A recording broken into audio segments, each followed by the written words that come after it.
काशी में गंगा में nonveg इफ्तारी case में मुस्लिम युवकों को कोर्ट से लगा तगड़ा झटका। कोर्ट ने 14 आरोपियों की जमानत याचिका को किया खारिज। जज अमित यादव ने कहा यह आरोप गंभीर और गैर जमानती हैं। कोर्ट में गिड़गिड़ाए आरोपियों के परिजनों ने लगाई बेगुनाही की गुहार। वाराणसी में गंगा की लहरों पर नाव में बैठकर इफ्तारी करने वाले 14 मुस्लिम युवकों को कोर्ट से तगड़ा झटका लगा है।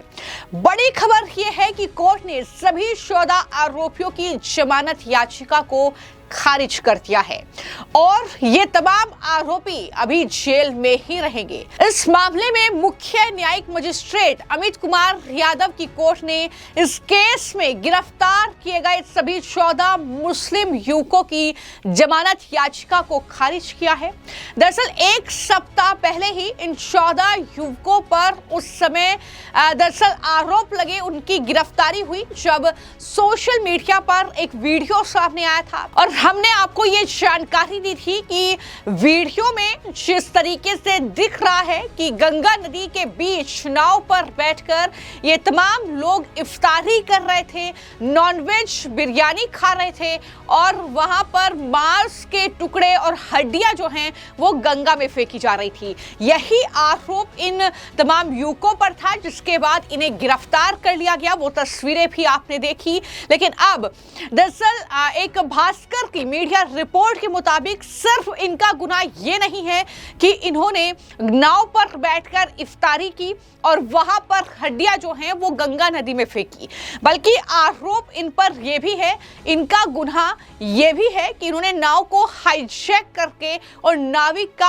अपहरण करके ये पूरा कारनामा किया है। इस तरीके से नॉनवेज जो इफ्तार है वो दरअसल गंगा की लहरों पर किया गया है और आरोपियों के खिलाफ एक और एक्शन पुलिस ने लिया है। वहीं कोर्ट किसी को राहत देने के मूड में बिल्कुल नजर नहीं आ रही है, बल्कि अब पुलिस जो है थाने में आरोपियों की क्रिमिनल हिस्ट्री को खंगाल रही है। यानी ये जो 14 युवक गिरफ्तार किए गए हैं, क्या इन पर पहले भी कोई ऐसे आरोप लगे हैं या अन्य किसी तरह के मामले दर्ज हैं, ये पूरी क्रिमिनल हिस्ट्री इनकी खंगाली जा रही है। सीजेएम कोर्ट ने दरअसल ये सुनवाई की है और इनकी जमानत याचिका को खारिज किया, लेकिन वहां पर उन आरोपियों के परिजनों की ओर से भी जो है ये अपील की गई कि वो बेगुनाह है और उन्हें जमानत दे दी जाए, लेकिन कोर्ट ने किसी की भी नहीं सुनी और अभियोजन ने तर्क देकर जमानत का विरोध किया, सजा की मांग की। तो इस तरीके से बहस भी कोर्ट में हुई, लेकिन आखिरकार इस मामले में इन तमाम आरोपियों पर धार्मिक स्थल को अपवित्र करने, धार्मिक भावनाएं आहत करने, सार्वजनिक उपद्रव फैलाने और जल प्रदूषण करने जैसे गंभीर आरोप लगाए गए और पुलिस ने नाव को जबरन कब्जे में लेने का आरोप भी इसमें जोड़ा है। शिकायतकर्ता और बीजेपी युवा मोर्चा के शहर इकाई प्रमुख रजत जायसवाल के वकील शशांक शेखर त्रिपाठी ने ये पूरी जानकारी दी है, जिसके बाद जो है कोर्ट ने ये डिसीजन लिया कि इनकी जमानत याचिका को खारिज किया जाता है। जो जज थे अमित यादव, उन्होंने जमानत पर सुनवाई करते हुए कहा कि आरोप गंभीर और गैर जमानती हैं, इसलिए इस समय जमानत देने का कोई पर्याप्त आधार नहीं है। और जिस तरीके से ये सुनवाई हुई है, ये अखिलेश यादव और शंकराचार्य अविमुक्तेश्वरन जैसे लोगों के मुंह पर भी करारा तमाचा है। जिस तरीके से इन आरोपियों की जमानत याचिका खारिज हुई है, क्योंकि हमने देखा कि किस तरीके से अखिलेश यादव ने यह कहा कि अगर गंगा में नाव पर बैठकर इफ्तारी कर ली तो इसमें गलत क्या है, तो शंकराचार्य ने भी एक तरीके से उनका ही पक्ष रखा और उसकी तुलना क्रूज से कर दी, जो गंगा में क्रूज चल रहा है, तो उनके लिए ये तगड़ा झटका है। लेकिन इससे पहले जो दरअसल वहां पर वकील हैं, उन्होंने ये आरोप लगाया था, शशांक शेखर त्रिपाठी ने बाकायदा मीडिया से बातचीत की थी कि किस तरीके से उन्हें डराया जा रहा है, धमकाया जा रहा है, जान से मारने की धमकी कोर्ट के भीतर तक दी जा रही है। ये तमाम गंभीर आरोप लगाते हुए उन्होंने किस तरीके से एनएसए इन पर लगाया जाए जो इन्होंने काम किया है, तो उसको लेकर उन्होंने क्या कुछ कहा था, जरा सुनिए। देखिए, इनका जो कृत्य था एक तो इन्होंने गंगा जी में जो इफ्तार करते हुए एक अपना एक वीडियो बनाया और सोशल मीडिया पर डाला। उससे जो हिंदू जन भावनाएं आहत हुई और इसकी बड़े मतलब राष्ट्रीय स्तर पर इस घटना की प्रतिक्रिया हुई।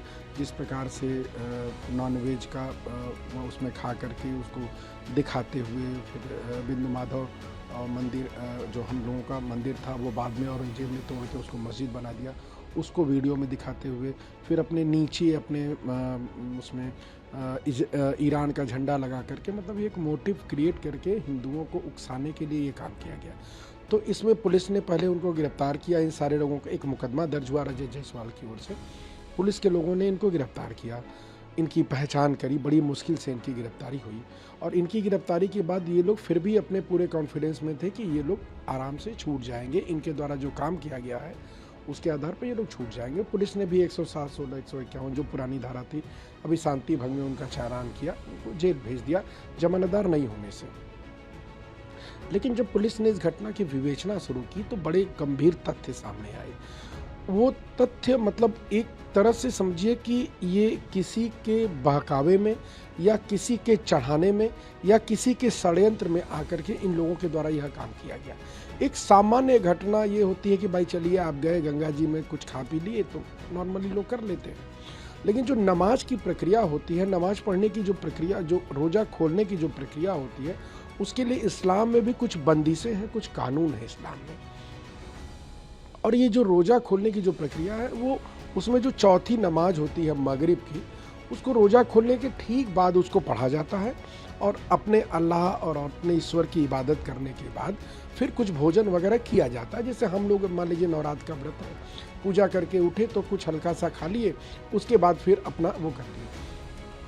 तो एक अच्छी प्रक्रिया है। इसीलिए आपने देखा होगा इस्लामिक जो बनारस के उनके धर्मगुरु हैं, उन्होंने भी कहा कि नहीं, ये तरीका ठीक नहीं था उनका और ये गलत तरीका था इस तरह से, जिस तरह से उन्होंने नमाज खोलने की प्रक्रिया की। उसके बाद जो उन लोगों ने वीडियो बनाया, उस वीडियो को जब आप शुरू करेंगे देखेंगे तो वो वीडियो शुरू करने के बाद से ही सबसे पहला उनका टारगेट कहाँ है? पंचगंगा घाट। पंचगंगा घाट आपके लिए एक घाट हो सकता है, आस्था की बात मैं कर रहा हूँ, ये उसी आस्था की बात मैं कर रहा हूँ जिस आस्था के कारण आपने दिल्ली में एक छोटी बच्ची 6 साल की, उसने एक गुब्बारा फेंक दिया आपका उत्तम नगर वाली घटना, बड़ी गंभीर घटना, और गंभीरता से समाज के सभी लोगों को इस घटना पर सोचने की जरूरत है। आपकी धार्मिक आस्था क्या है?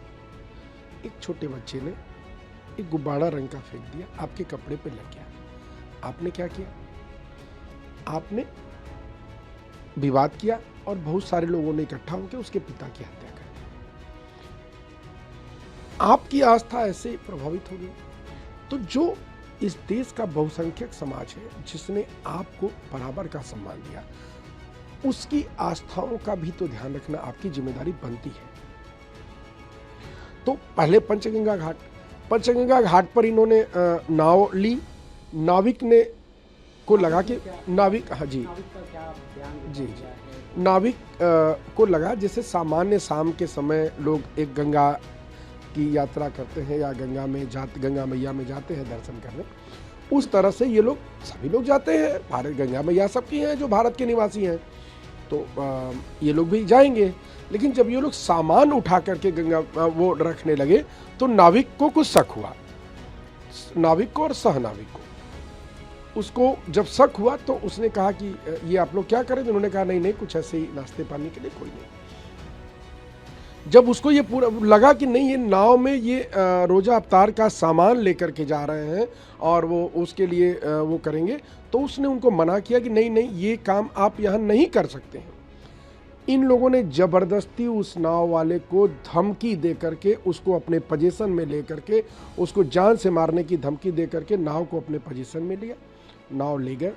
बीच नदी में जब नाविक ने और उसके सह नाविक ने उनको मना किया। अब मैं आपको जानकारी दे दूं कि इस मामले में अगली सुनवाई जो है वो 3 अप्रैल को होगी। इसके बाद जो है तय होगा कि क्या ये आरोपी जेल में ही रहेंगे या फिर इन्हें किसी भी तरीके से जमानत मिलती है, ये कहीं ना कहीं देखना होगा। लेकिन इन सभी 14 आरोपियों पर धार्मिक भावनाओं को आहत करने के गंभीर आरोप लगे हैं, क्योंकि जिस गंगा नदी में नाव पर बैठकर उन्हें नॉनवेज बिरयानी खाई है, हड्डियां जो हैं वो गंगा नदी में फेंकी है, क्या जानबूझकर किया गया ये कृत्य है?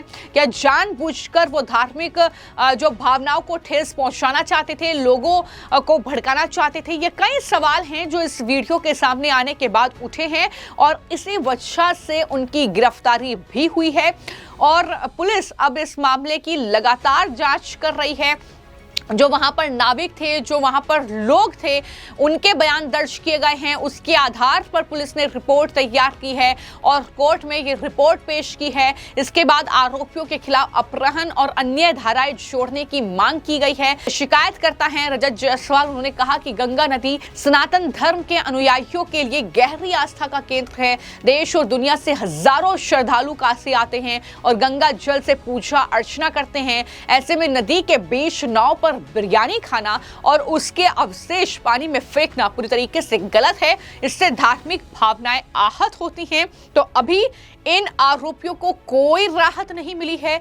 ये तमाम लोग अभी जेल में रहेंगे, लेकिन आने वाले वक्त में कोर्ट में क्या क्या होगा और किस तरीके से सुनवाई आगे बढ़ेगी, ये कहीं ना कहीं देखना होगा। फिलहाल आपकी इस मामले को लेकर क्या राय है, हमें कमेंट बॉक्स में जरूर लिखें। धन्यवाद।